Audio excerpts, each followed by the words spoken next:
Hey everyone, and welcome back to Hack and Hustle. I'm Anthony Johnson. And I'm Brad Rager. And joining us today is Damian Tommasino.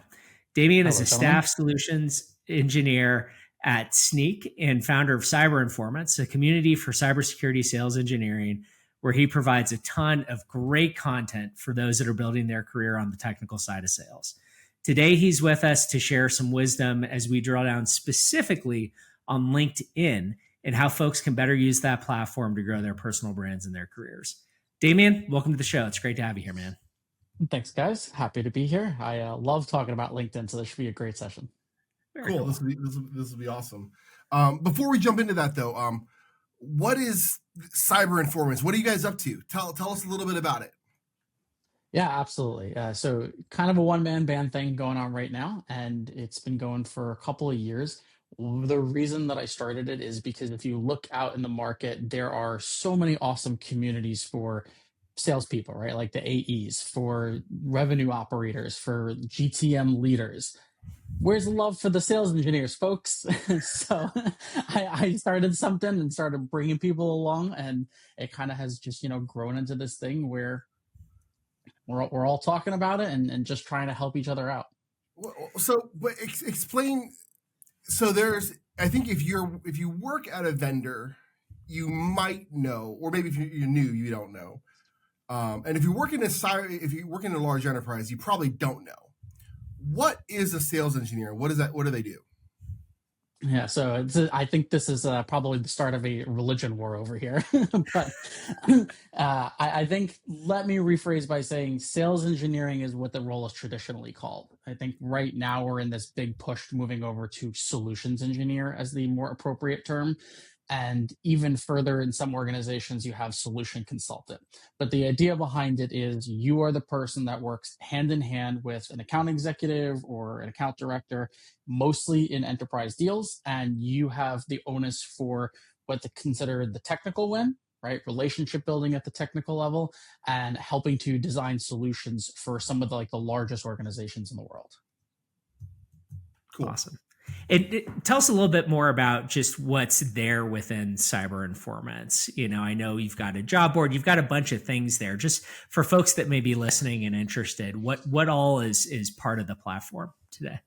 Sure. So I started building it out in different ecosystem components because everybody's going to look at something or need something different from a resource perspective, depending upon where they are in their career, right? So I have something called Scout, which is about finding your first pre-sales job, right? Breaking in, transitioning from other careers. I have something called the SE Notebook, which is actually a bi-weekly newsletter that I write, which is all straight up notes from the field, things that I experience, how not to do stupid things, right? And avoid them yourself. I have Helix, which is about consulting for a GTM, both in pre-sales and just broader GTM. And then the last piece of it is something called Voyager, which is around how do you really get inside the mind of a buyer? So no vendor BS, no marketing fluff. It's focused on, if you're going to have a conversation with an executive, here are things they care about. If you're talking to an operator, here are things that they care about, and how that works throughout the different markets. Oh man, there are so many things that we can talk about. There really are. but it's funny. I mean, I feel like this is kind of like pulling us back to the OG conversation that we originally had, Damian, because we met because you reached out to me on LinkedIn when I was doing a career change, and kind of hit it off. We've had a lot of great discussions since then, and when we talked about you coming on the podcast, I was thinking maybe we'll spin up some advice for sales engineers. Maybe we'll talk early stage, but we kind of quickly started riffing about LinkedIn itself. And you've been doing some interesting things. I think we all bring some experience and perspective on LinkedIn as a platform to the conversation. So we kind of settled in and said, hey, you know what? Why don't we just share some of the things we've seen and kind of take it from a career perspective, right? So that's what we were hoping to drill down on with you. And yeah, that's where we'll go. I mean, maybe a good place to start would be, as you've been building this project, this business, like maybe we just start with like how you're using LinkedIn and some of the things that you do as part of your practice, and sort of how you think about it as a tool for cyber informants for you personally, for your career. Yeah, that's a great starting point. So, me personally, I live on LinkedIn almost all day, every day, including the weekends. Not about content creating, but more of engaging with people in my community and helping out others who are looking to break in as well. Right. So I do spend a lot of time on LinkedIn. I have a fairly large following at this point, although I'm no Anthony Johnson. So I'll get There there is one only day. one, There to is be only clear. one. One day, one day. But I do try and post almost every day during the week, sometimes on the weekends as well. I will say that I took it really seriously starting last year. So this will be my second year, like fully committing to almost daily posting on LinkedIn. And I would think the reason that most people kind of just throw up their hands and give up is you're not going to see instant results on this. This is a Right. long game thing, right? Right. So in my first year, I did, I think, pretty well. I had about 1 million impressions of my content, and about 200 posts throughout the year. This year, I'm up to almost 300 posts, and I'm just about to cross the 3 million impressions mark before the end of the year. Wow. That's awesome. Wow. That's awesome. Are you using it like what are the outcomes you're seeking with that? Like what are your how do you think about the relationship of building that following and how that benefits you? Yeah, so LinkedIn I primarily use as a give back mechanism, right? So it's less about, promoting a service or consulting or, even a course at this point, and more about how can I take what I'm learning in my day job, talking to other SEs or even GTM leaders at this point, and give that back to others so they can kind of see, oh, I'm not alone, or, I hate my comp plan. Oh, somebody else has that same problem. Or my AE's an idiot. Oh, somebody else has got that problem, right? Like we all deal with these things, and sometimes it can kind of be hard to talk about it in public without getting whiplash from the company that you work for. So I've made LinkedIn kind of that safe place where we either can have really good conversations in public, or my inbox is always open for those that need to take it private. Very cool. So Damian, let me frame the question a little bit, maybe a little bit different, right? Like, what if I'm 24, right? And Yeah. I'm 24 years old. I'm entering this, the industry. Who wants to hear me talk about, like, what am I supposed to talk about on LinkedIn? Like, how like, what would you say to that person, right? When they're trying to build a following, because you have a career and experience, and people want to hear what you say, but like, how does somebody new or who's not as active or social kind of think about it?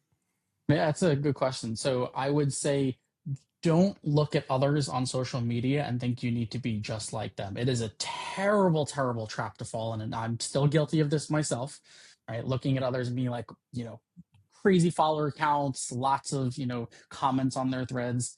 You don't have to be like that. You're 24 years old, start with something, right? Post once a week, try for twice a week, be consistent about it, and feel yourself out in terms of, what do I want to talk about, right? What's resonating with others? And when you kind of come back to that, self-reflection of, who cares what I have to say? I'm at 24, right? I don't have a big career.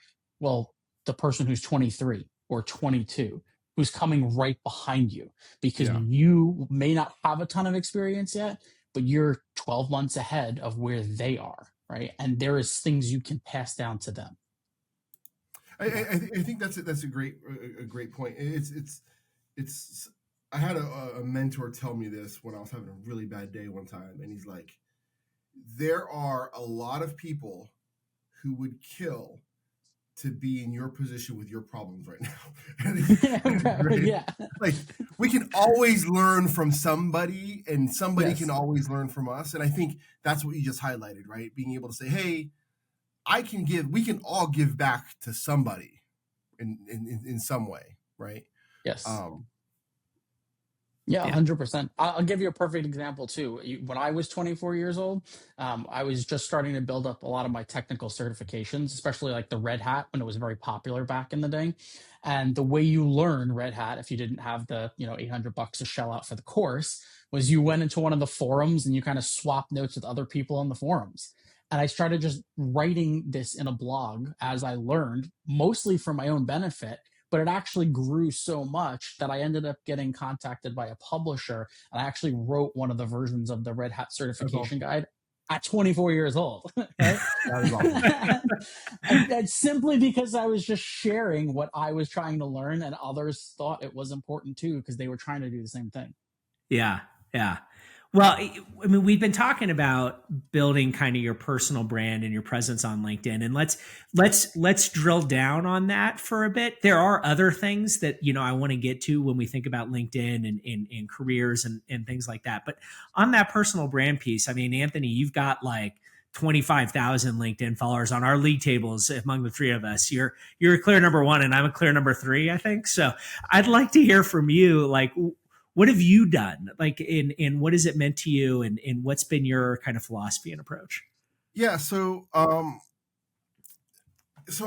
one, there is like this whole aspect of analytics and when you post, and you can do all that, right?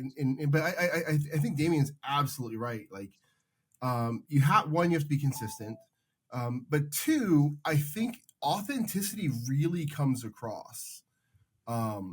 And what I will tell you is that the classic marketing ideas, if it's viral, like that's all true. But if you're raw and you're like, hey, I bombed out on some of my most active posts, like threads, comments are, hey, here's how I totally bombed this thing. And maybe it's because people are like, rooting for the bad guy or whatever, but they're like, oh my gosh, like, but there's a lot of sympathy, like, oh my gosh, I did that too, or I did something similar, right? And I think that authenticity, that being exposed, matters a lot. The other thing I would say, and this is, LinkedIn changes its algorithm like every year. And this year, and what I envision going into next year, is it's not necessarily about views that drive your content viral, but actual comments. So if you want your post to go nuts, you literally are commenting back to almost every single person, right? And like a thoughtful comment, not like "Danke," like that's not going to work. Yes, So 100%. Yeah, totally.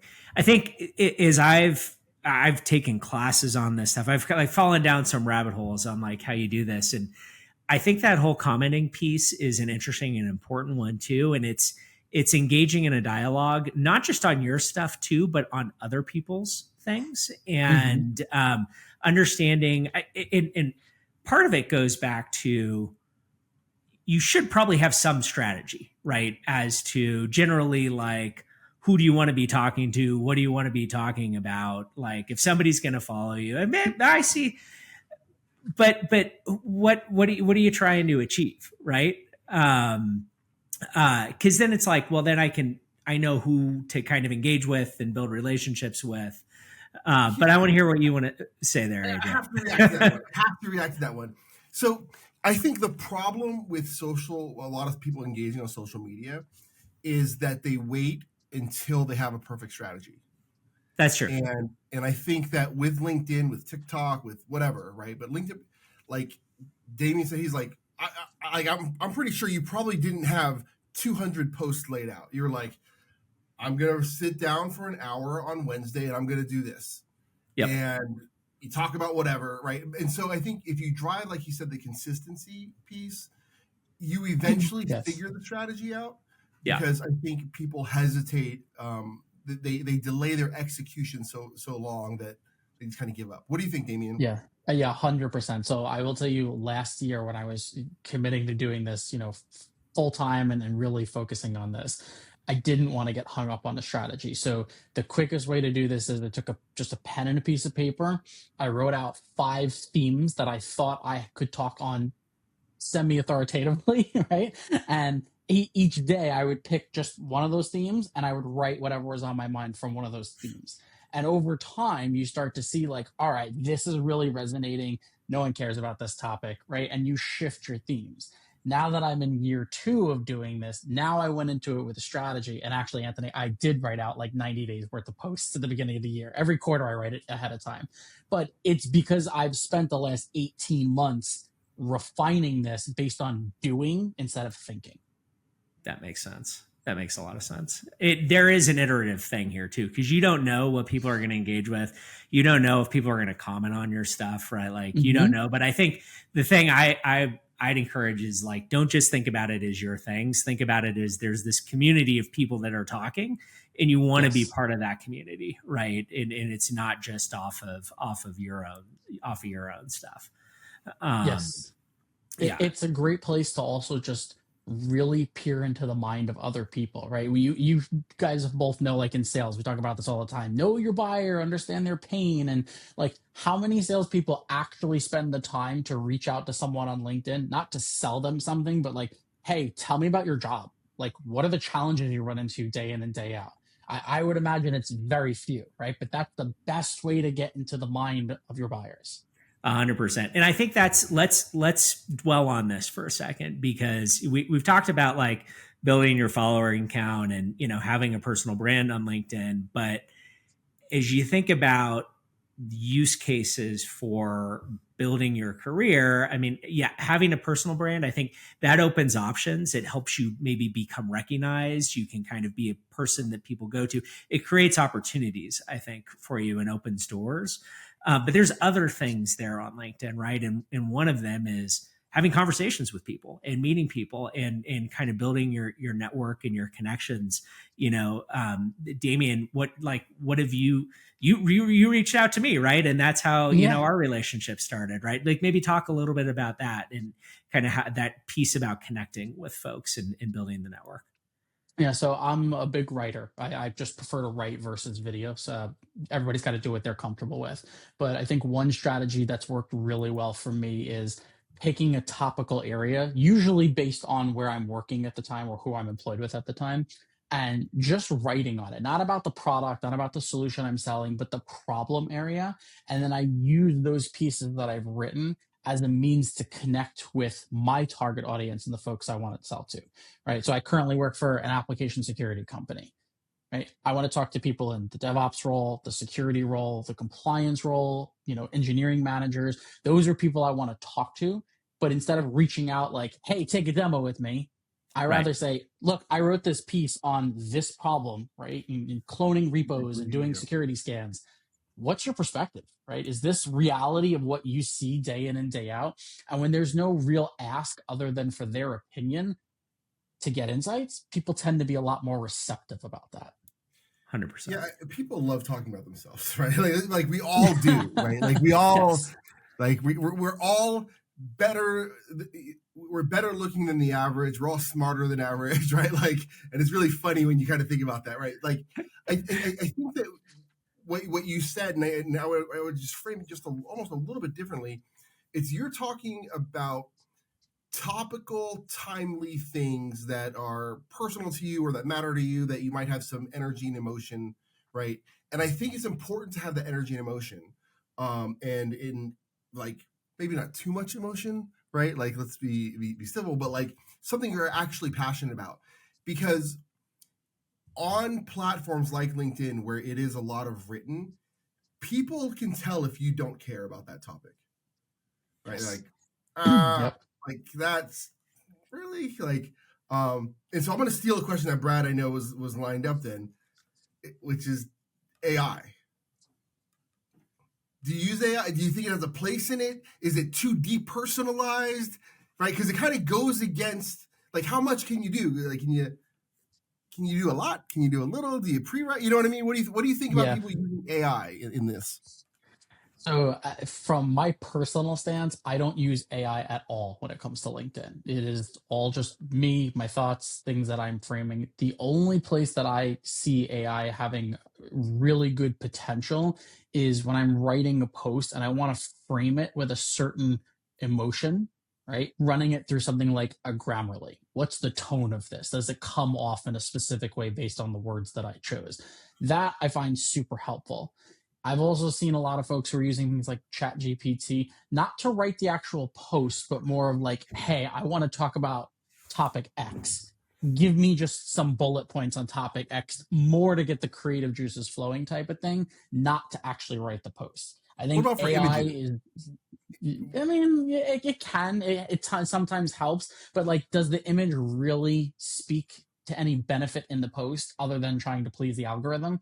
Most of the time, not. But there is that algorithm piece to it, and images help. At least currently, I think that's the current thing. Is that they help. I tend to agree with you. I think it's good. It can be good for prompting a variety of subtopics, maybe to decompose something. I think you have to be a pretty damn good prompt engineer to actually get it to write in a way that sounds like that actually somebody would read and say that's a pretty insightful and interesting take, right? I think that a lot of the plain vanilla prompting that you would do, it comes off as just so AI and so fake, and so I know that it's possible, but most people, including myself, do not have the prompt engineering skills to like dial in that tone piece to get it right. I think it also won't generate original insights for you in a compelling way, right? And I think it's part of that, like you said, Anthony, authenticity, right? Like it's really hard to get something that feels authentic, I think, out of AI, right? Yeah, 100%. And anyone who reads any of my content knows that I love to talk about my kids, like lessons that I've learned from my kids, lessons I try to teach my kids, although they don't listen that great. So, it's the authenticity for me is how weaving that into lessons that I'm learning from them that honestly could apply to having conversation with the other adults. Right. Yeah. And I think that's kind of the authenticity you cannot get out of AI. Right. It's not there. I'll tell you one piece where, I do feel there is some value here in automation, and I'm generally not an automation fan, automated emails, automated things like that. But there are products out there that allow you to automate your outreach to folks to expand your network and kind of max out on the LinkedIn kind of connection requests. And I think that, you can point that at a target market and things like that and kind of expand your sphere of connections on an outgoing basis. I found that to be a pretty smart tactic. And it's a way of kind of continuing to build that follower account that isn't all just inbound. You just got to be real careful that you don't end up in LinkedIn jail for it. Because I don't want to be there. I have seen several people using something similar to what you're describing and have very quickly landed in LinkedIn jail. Yeah.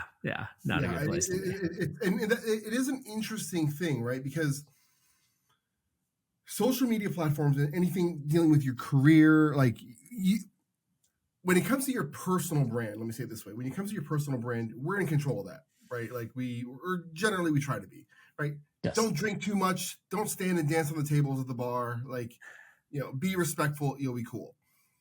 But with LinkedIn, it's always this fear, right? Like you could build this up and then shadow banned, you said something that the algo doesn't like, or, and all, or your account goes away, right? Which the reason why I bring that up is because I still think it's super important for people to turn even those LinkedIn connections into real physical connections. Hey, 100%. I'm going to be here. Could we meet up? Right. Have you met anybody cool purely over LinkedIn that you're like, wow, I can't believe I met that person. It was totally random. Like in the last year and a half, anyone jump out? There's a couple of people actually. So one of the DM groups that I'm in is a bunch of solutions engineering leaders who have been, doing this a long time. And I end up bumping into them all over the US at events, and it's just unexpectedly. And it's I was talking to someone in DM and we're having this great conversation. I go to a conference the next day and I'm like, oh, we were just talking yesterday. I didn't know you were going to be here. That's cool. Yeah, I mean, Anthony, you know how small cyber is, so you will run into a lot of people you end up engaging with. 100%. There have been so many people I've struck up some conversation, or a LinkedIn conversation turns into a Zoom. You chat about whatever it is, and and then you've established that connection, and then you see them at a conference, and it's like, hey, let's get a beer. I mean, Brad, I'm not sure if we got introduced or if we got connected. If it was a LinkedIn, we got introduced. Yeah. Okay, so. Yeah. But that probably was a LinkedIn thing. It is it is a really, really crazy thing. And I think that's one thing that I think maybe the older generation is a little bit better about, which is, hey, can we meet in person? Hey, who else should I know? Introduce me to so-and-so, please, right? And I think that it's an important skill for sales engineers, salespeople, marketing people to ask and meet them in person. Like, yes, it's easier to stay at home and Zoom, but like, get up and grab a cup of coffee, right? Like, totally. I mean, I think if you lean into it with a sense of, I want to contribute something that is valuable to other people, and challenge yourself to get out there and do it consistently, and be open to the connections that you find, and you do so in an authentic way. I think the whole thing is you're going to meet awesome people, and it's going to open doors. And that's one of the points that I personally wanted to make in talking about this is, I think a lot of people will hop into LinkedIn when they are thinking about leaving their job, right? Yes. And the whole point about building the personal brand is that multiplies your number of connections and opportunities, that when your head is in that zone, the number of folks that can help you out, that they have their connections, that's when all of this work, it can pay off in many ways. It can pay off in sales. It can pay off just in friendships. But from a career perspective and a jobs perspective, like, that's not something you can spin up in 2 or 3 months, right? Yeah. It really helps to have it there. Yes. I get yelled at every time I say this, but I'll say it again. The best time to get on LinkedIn and post and network and start building a community is 6 months before you want to leave your job. Yeah. Right. It's not 2 weeks before. It's not a day. Maybe you get terminated due to a downsizing that's going on. It's 6 months before. And the longer you put that off, I think the bigger the risk becomes in you than being in a scramble of trying to find something new. 100%. 100%. All right. Well, this feels like a good place to call it and do our roundup. Do you have anything else, Anthony? No, I'm just chuckling because we had all these other questions and topics that we were like, oh, we can go here and here and here. And like, I'm like, man, we could probably like just put together a bullet list of like for 30 more minutes. You know what I mean? Like,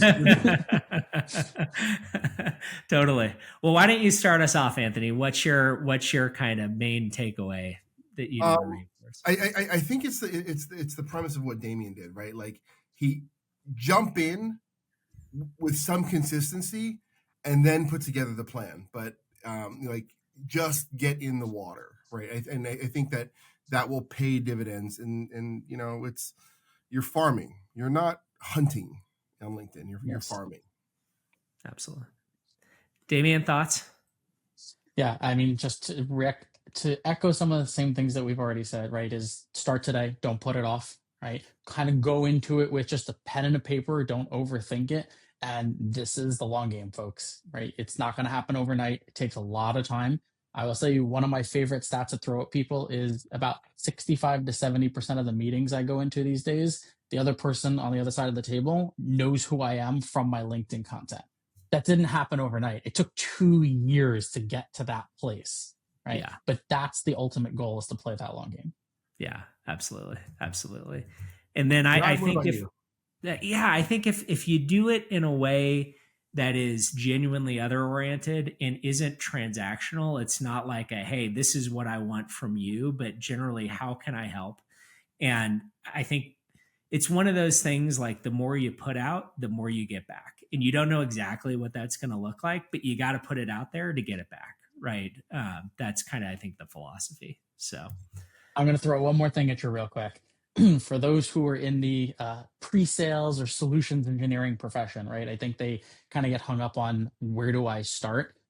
Go back and think about how much you as an individual write in a given month. POC docs, emails, Slack messages, product notes, product feedback notes. I mean, you probably could easily write 7,000 to 10,000 words in a month just doing your job.